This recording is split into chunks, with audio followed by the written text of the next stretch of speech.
Geddy Lee's first reaction to meeting Anika Nilles wasn't a theatrical announcement or a headline-ready soundbite. It was, by all accounts, a quietly astonished and cautious relief. For years, Rush's rhythm had been inseparable from Neil Peart's personality and precision. Bringing a new drummer into that orbit required more than technical skill.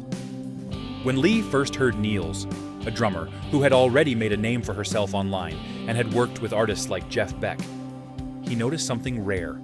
The chops were there, but so was a humility and curiosity that suggested she might actually understand what Rush needed beyond just playing the notes.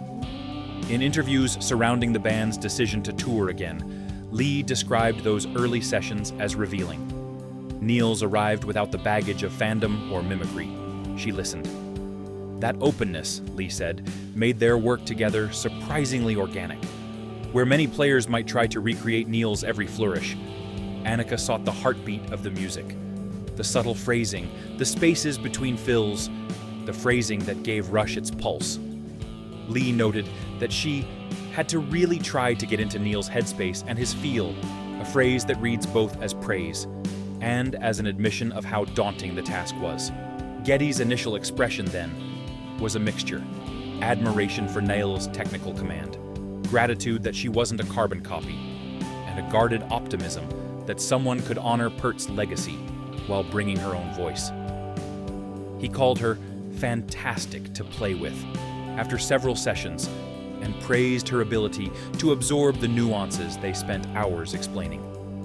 That process, patient, exacting, and occasionally emotional, seemed to validate the hope that Rush could reconnect with its past without erasing it. Beyond musical mechanics, Lee's reaction carried an emotional subtext: relief. Reassembling Rush without Peart was never going to feel comfortable.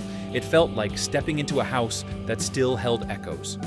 Finding a drummer who treated those echoes with respect, who aimed to understand rather than imitate, allowed Lee to breathe a little easier. His enthusiasm wasn't triumphalist. It felt like a careful opening of a door, one that invited fans to remember and to listen anew. In short, Lee's first response combined wonder at Anika Nilles' gifts, appreciation for her humility, and a sober recognition of the weight of history she was stepping into. A reaction that made the reunion feel less like replacement and more like a continuation handled with care.